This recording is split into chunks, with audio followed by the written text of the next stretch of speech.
Everyone knows Adolf Hitler. His name was etched as one of the most infamous of the 20th century. But what almost no one wonders is what happened to his family when it all ended. Did anyone judge them? Did anyone look for them? While Germany surrendered, the camps were liberated, and the Nuremberg trials made headlines. His closest circle took another route: disappearance. They changed their last names, moved without a trace, and cut all ties with their past.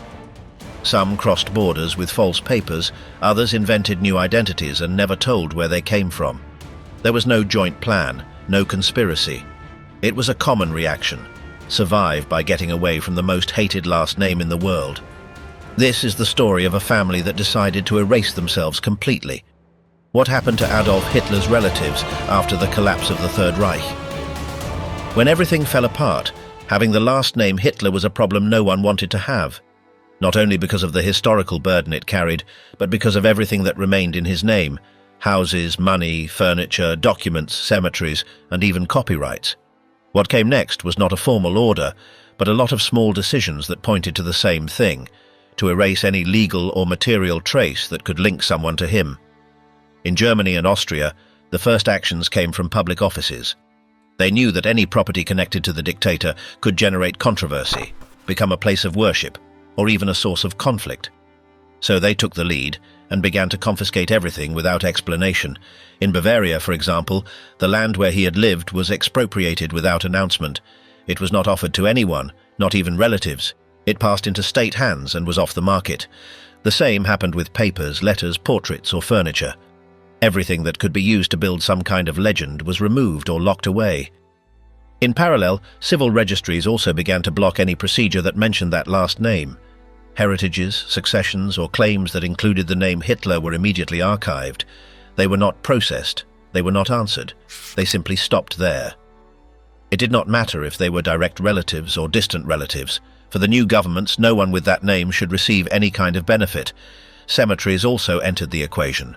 Many graves that were related to the family were removed, not by court order, but as a precaution. The authorities feared that these places would become meeting points for regime nostalgics or targets for attacks. So as soon as possible, headstones were removed, concessions were cancelled, and remains were moved without notice. In some cases, they were simply left to oblivion, covered by weeds and without any sign, as if they had never been there. Even very distant relatives tried, in some cases, to recover properties or request royalties. Some claimed to have rights to old houses, others wanted to collect for books sold during the Nazi era. The answer was always the same: those assets had been intervened since 1945 and could not be claimed under current law. Although in other cases justice did allow similar heritages, special restrictions were applied to everything that touched the Hitler last name. Over the years, the courts hardened their stance even more. Judges rejected requests with varied excuses: technical errors, lack of documentation, expired deadlines. But the message was evident: no legal link with that past was going to be accepted. Austria acted similarly. All properties linked to Hitler's family circle were reviewed. Most were confiscated without trial or compensation. In many cases, it was not even publicly disclosed what happened to these assets.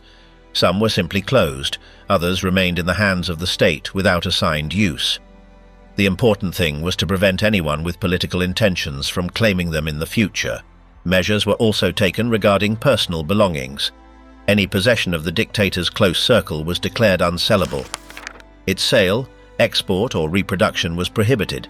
Some ended up in official warehouses, others went to private hands without registration. But as much as possible, they were prevented from circulating freely. The same happened with private documents. Letters, photos, property certificates, everything was sent to restricted archives. They could only be consulted with special permits, usually by academics or researchers. Public libraries withdrew certain books. Notaries marked records with reservation notices. There was no general law for this, but each institution understood that it was better to handle that material with extreme care. This is how, without big headlines or special laws, the surname gradually disappeared from the system. Without properties, without identifiable tombs, without accessible documents, the Hitler family was dismantled from within. No one officially ordered it, but administrative rejections, ignored procedures, and the daily decisions of thousands of public employees ended up creating a legal void. Over time, everything related to that surname became a matter no one wanted to talk about. The descendants, direct or indirect, began to live under another name. Some changed it legally.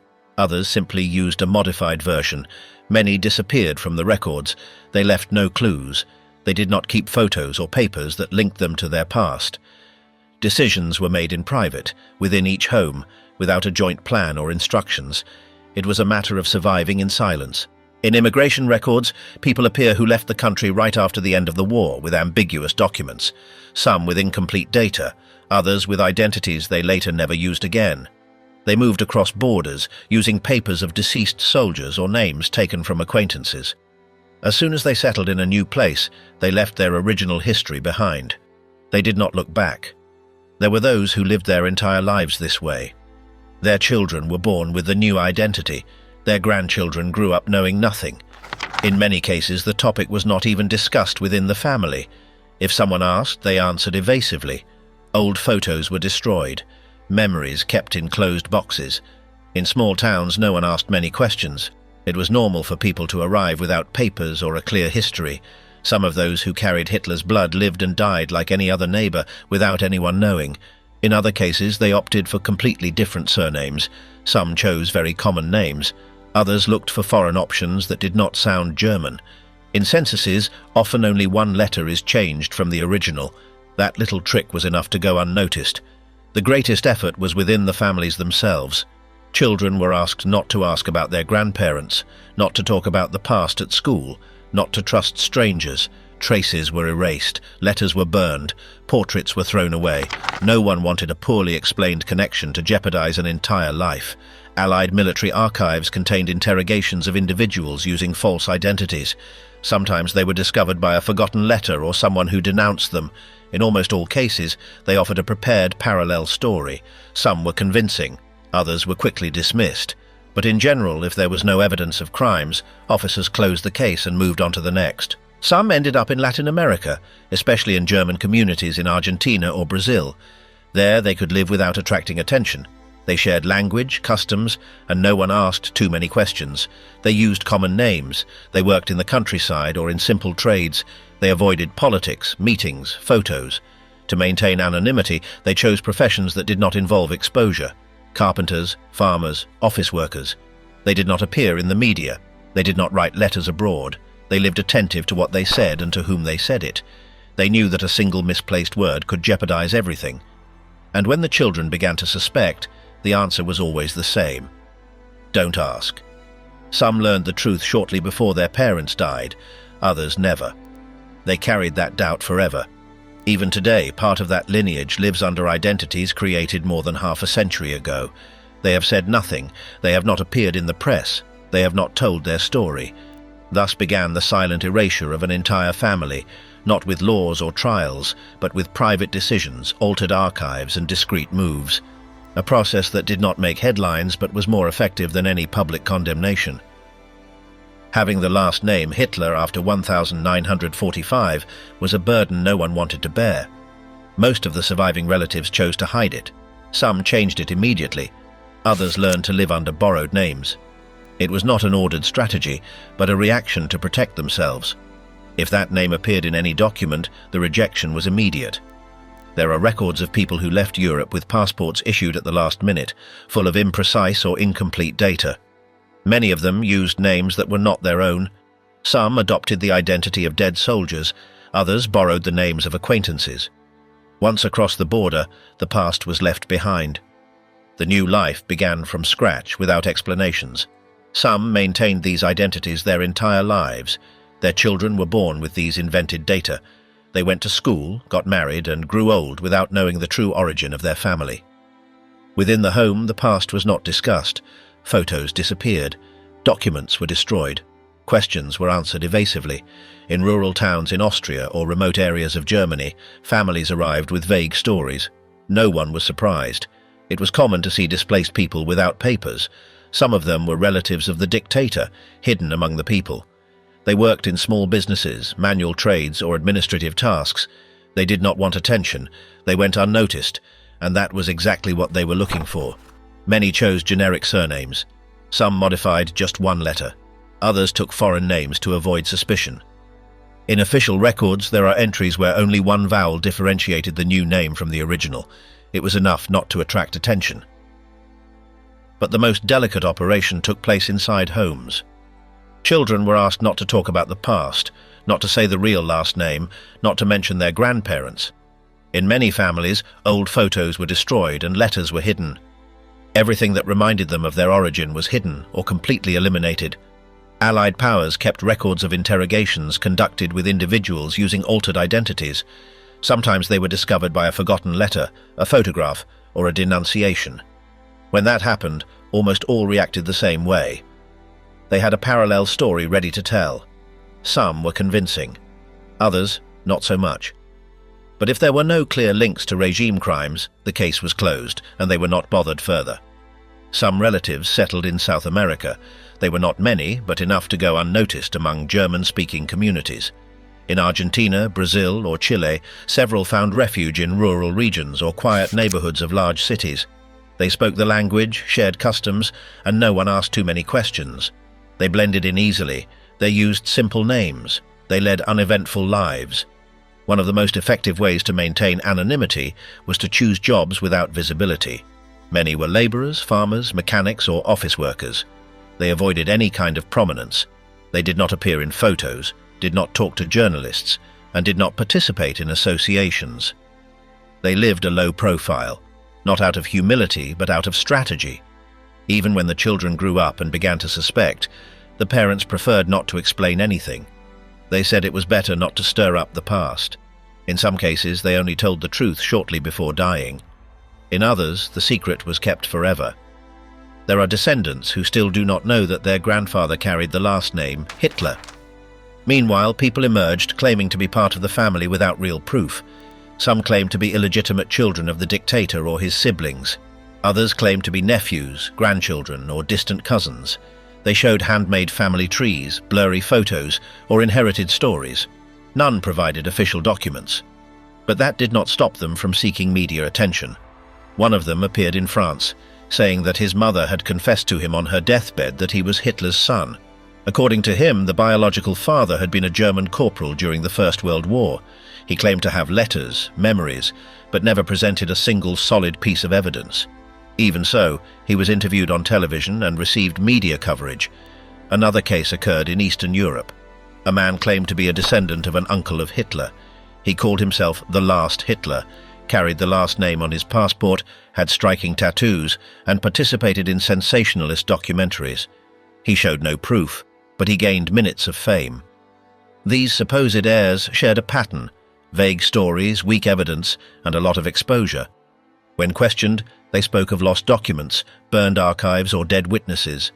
None passed serious verification. Some claimed to possess personal objects of the dictator: watches, letters, signed books. Sometimes they showed them in interviews. But every time an expert examined them, they turned out to be fake or without documentary value.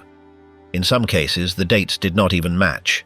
The pieces were immediately dismissed. There were attempts to go further. Some of these characters wrote books, claimed rights over the dictator's works, or tried to collect royalties. In all cases, the demands were rejected. They had no legitimacy. And for the authorities, the last name did not grant rights to anything, especially if the kinship was not proven. One of the most controversial even visited former concentration camps. He spoke with the media, uttered provocative phrases, and claimed to want to understand his father. The reaction was immediate. Human rights organizations, media, and governments publicly condemned him. He insisted that he was only looking for answers. But each appearance turned him more into a spectacle than a source of information. Rumors also circulated about secretly born children, products of hidden relationships. There was talk of unknown women, clandestine clinics, lost documents. No concrete evidence ever appeared. No story was confirmed. Everything remained in the realm of speculation. Meanwhile, the dictator's true relatives remained silent. They did not give interviews, did not write books, did not claim anything. They lived in anonymity. That was the difference. On one side, those seeking notoriety without proof. On the other, those who really formed part of the family tree and preferred to disappear. With the passage of the years, these self-proclaimed heirs lost visibility. Some died without having proven anything, others changed their versions. There are still some who appear on fringe programs, but they no longer generate interest. No one believes them, and none have been able to prove their link. The last name, Hitler, the authentic one, disappeared without a sound. Not for lack of descendants, but by a collective decision not to continue the lineage. In the United States, for example, 3 great-nephews of the dictator lived for decades. They made a pact among themselves not to have children to end with the last name. They changed their name. They lived normal lives, far from cameras and journalists. They never spoke publicly. They left no descendants, and thus they closed a part of the history. In parallel, there were places that decided to physically erase any connection. In Leonding, Austria, where the parents of Hitler were buried, the tomb was removed. The cemetery was small. No one paid attention to it. But with time, curious visitors began to arrive. Some left flowers, others strange symbols. It was uncomfortable for the local community. The authorities made a quick decision. In agreement with a distant relative, they removed the headstone without making noise. There was no announcement nor ceremony. It simply disappeared. A strip of land without a name remained. The remains are still there, but there are no longer marks. No one can identify the exact site. That gesture was symbolic. It showed how even physical places could be neutralized to avoid any kind of cult, and it served as an example. In other cemeteries, similar measures were adopted, in silence, without scandal, without cameras. In some parish archives, the mentions of the family were removed, not by state censorship, but by decision of the local priests. They did not want the churches to be involved in polemics. They preferred to keep the books or transfer the data to closed deposits.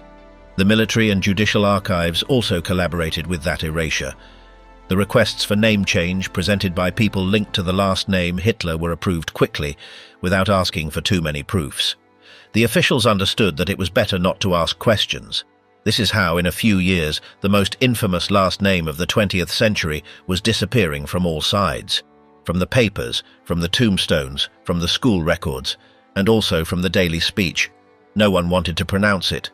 No one wanted to explain it. No one wanted to carry it. In Leonding, a quiet locality in Austria, there was an unpretentious tomb.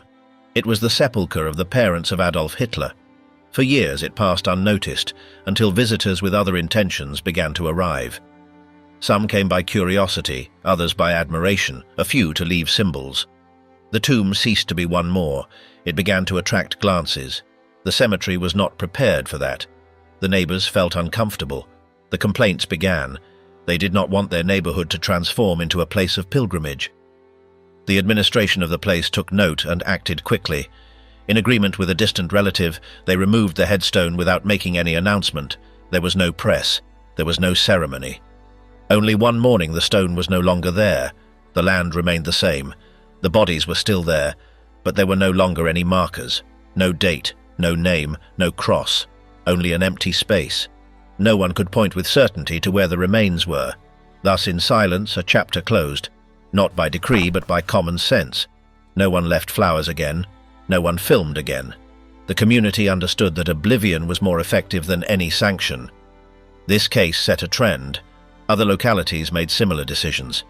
Where there were tombs with some link to the dictator's family, discretion was chosen. Concessions were cancelled, names were removed. Tombs were transformed into anonymous plots. No one asked, no one protested. Archives also played their part. In many parishes, mentions of the family were moved from public books, not by state order but as a precaution.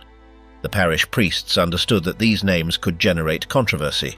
Therefore, they chose to move the records to reserved sections, out of reach of curious people.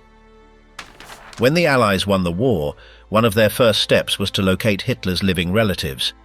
They did not expect to find direct culprits, but they did want to close questions. They sought to know if there were any documents, hidden assets, or useful information left. What they found was something else: silence and evasiveness. The soldiers appeared at addresses linked to the family. Some were empty, others were occupied by people who claimed to know nothing. When they found someone, they interrogated them. The interviews were formal. In most cases, they lasted a short time. The answers were cold, mechanical. All repeated the same thing: that they had no relation to the dictator, that they had not seen him for years, that they never knew anything about his political life. They asked for letters, objects, photos. Almost always the answer was negative. Some said that everything had been lost in the bombings. Others assured that they had destroyed it. Very few showed anything concrete, and when they did, it had no great value. The interrogators recorded it. They took note of the attitude, the gestures, the atmosphere. Sometimes they wrote things like tense, evasive, collaborative. But in general, the interviews ended without news. There was nothing that legally compromised them, and if there were no signs of crime, the case was closed. After these encounters, many chose to move. They left the neighborhood, the country, the continent. They did not want to be in the papers, and if they already were, they preferred to disappear. The Allies did not insist. They had other priorities. Unless there were concrete suspicions, there was no follow-up. Decades later, some historians accessed these archives. They reviewed the reports, the questionnaires, the notes. What they found was a chain of interviews without weight. There were no great revelations, only the trace of people who wanted to leave behind an uncomfortable part of their history. No one defended the dictator, no one justified him, they simply did not talk about him. That silence wasn't a political strategy, it was a way to survive. For many, bearing that last name was punishment enough. They didn't need more exposure. In some cases, family members refused to answer out of fear of reprisals, in others out of shame. But the effect was the same. They vanished from the narrative. Meanwhile, files accumulated, folders with names, dates and signatures, but no follow-up. Officials recorded every step but knew there wasn't much more to do. It wasn't about covering up, but about letting go. More distant relatives were caught in the bureaucracy. They held no public office or political history, but they shared the last name. When the system collapsed, they were left without support. They lost benefits, support networks and documents. Some ended up in refugee camps. Others lived on temporary jobs. None were tried, but they received no help either. Those who used similar last names were viewed with suspicion. Even if they had no relation, simply bearing those letters was reason for rejection.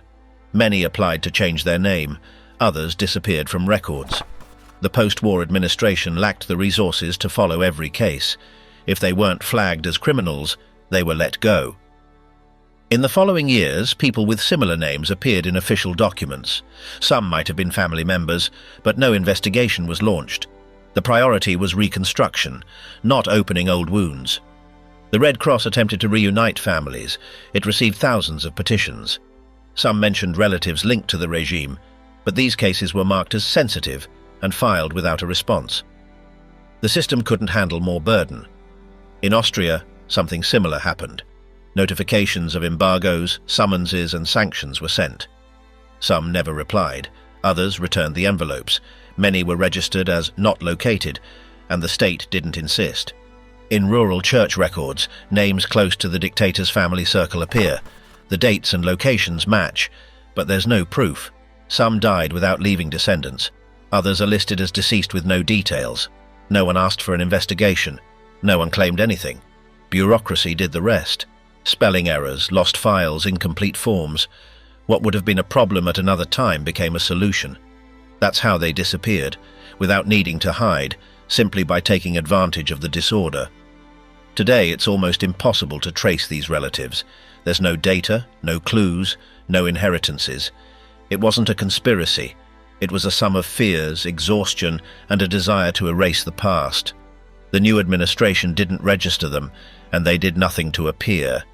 Many lived without a trace. They died without being identified. They had no children or didn't legally recognize them. In some cases, the grandchildren were born knowing nothing. Everything gradually faded into oblivion, a gradual disconnection without announcements or scandals. At the same time, the book Hitler had written during his imprisonment continued to cause a stir. Mein Kampf was a text full of hatred used as a propaganda tool. After the war, it was left without a legal owner.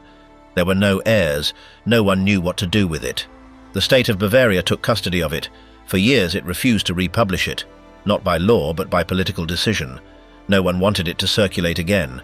Existing copies were in poor condition or could be found on the black market, but no new ones were printed. Some relatives were contacted. They could, in theory, claim the rights. None did. They didn't want that money. They didn't want that burden. For them, the book was something that should remain buried.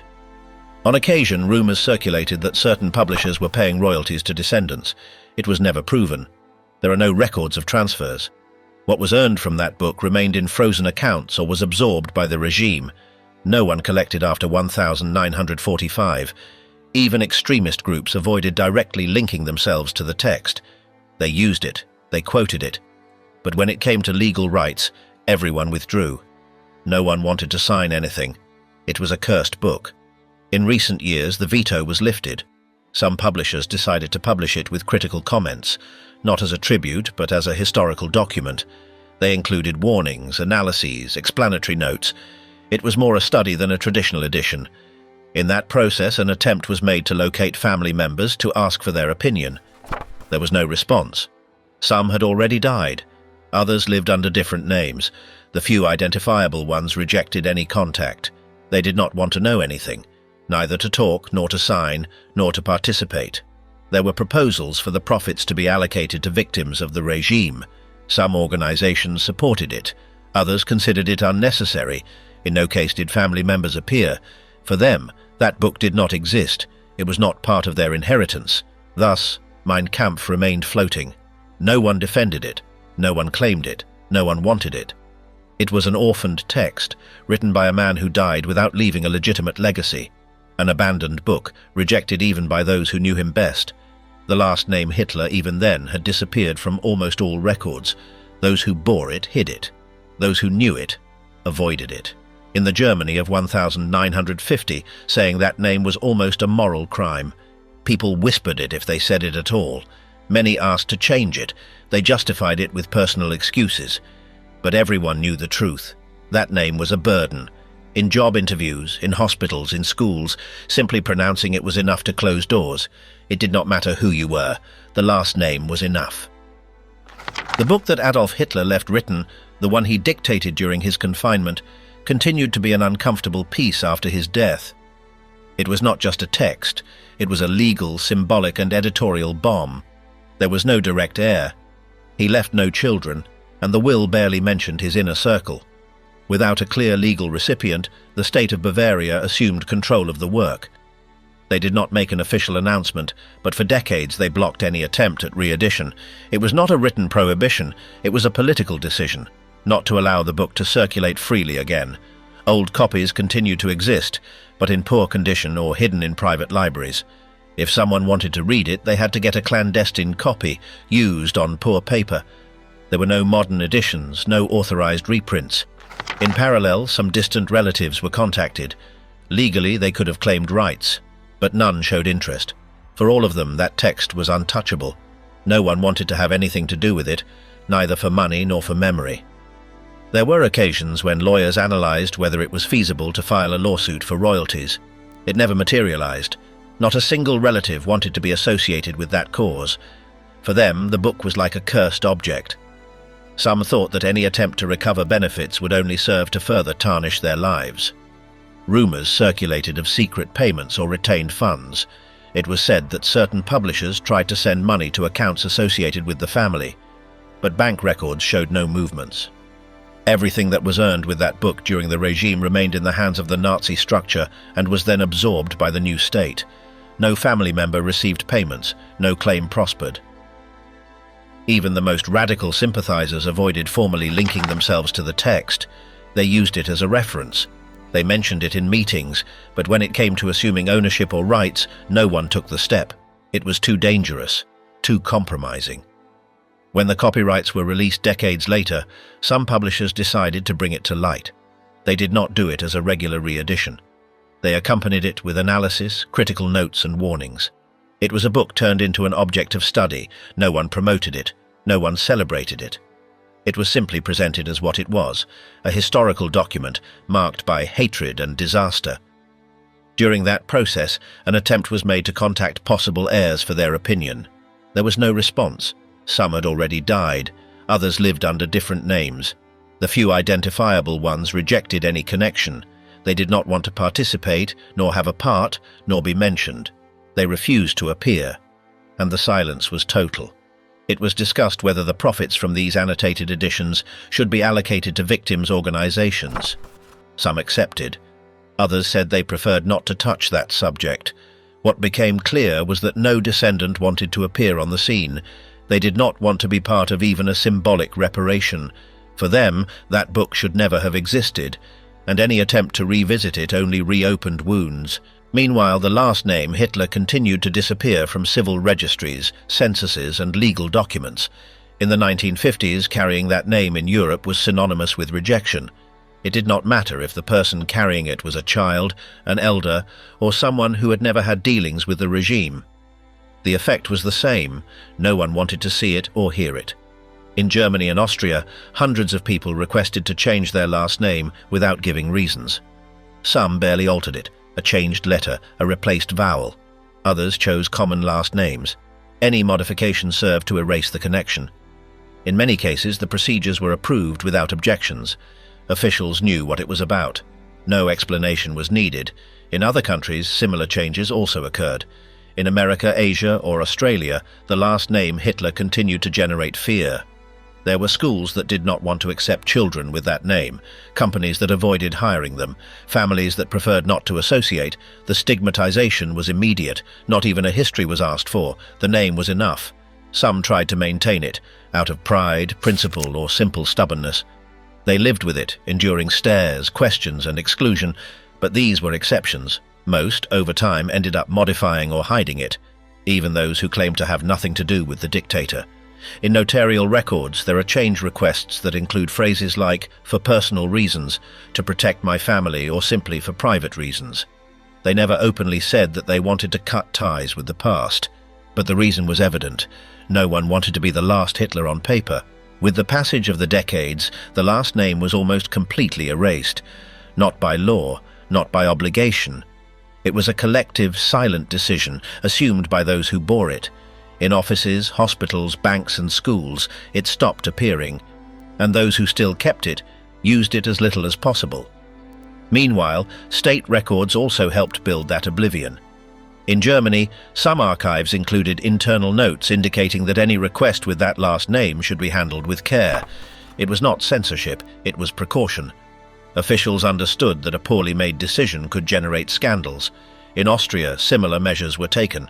In certain districts, records with that name were classified as reserved. Access was only allowed under supervision. The documents were not destroyed, but they were kept out of the normal circuit. They could not be freely consulted, and no one asked for them. The Red Cross, in its missions to aid separated families, handled cases involving relatives of the dictator with discretion. Although their mandate was to help everyone, they knew that these files required special treatment. In many cases, they were archived under codes. They were resolved without public record, or they were closed without a response. In the British and American archives, intelligence reports were found that spoke of low risk or non-priority case when referring to Hitler's relatives located in other countries. If there was no evidence of illegal activities, it was recommended not to intervene. It was more useful to leave them in peace than to reactivate them through the media. In schools, universities, and hospitals, unwritten protocols were also applied. If a person with that last name appeared, they were handled with reserve. Sometimes the person concerned was spoken to. Other times, it was suggested to change the data in the system, all to avoid inconvenience, discomfort, or leaks. The important thing was to maintain distance from that history. The Catholic Church also made similar decisions. In several dioceses, sacrament records linked to the last name were removed from public books, not due to state pressure, but due to institutional logic. They did not want anyone to find those references and use them for propaganda purposes. All this was not coordinated. There was no national plan. It was a series of decisions made in small offices by ordinary people, officials, judges, priests, archivists. Each one, from their place, understood that the last name Hitler should not have a place in public life, and they acted accordingly. Some researchers managed to reconstruct these movements decades later, gathering pieces, comparing archives, interviewing witnesses. What they found was a network of dispersed actions, but oriented towards the same goal: to make the family disappear from the map, without scandal, without announcements, without noise. It was not about punishment. It was not revenge. It was a way to solve a problem that no one wanted to face directly. Neither governments, nor churches, nor citizens. Everyone knew that keeping that name visible was inviting conflict, and they preferred to avoid it. Thus, little by little, Europe's most infamous last name faded away, first from books, then from cemeteries, then from offices, and finally from everyday language. The living relatives stopped speaking. They stopped appearing. Some did not even tell their children where they came from.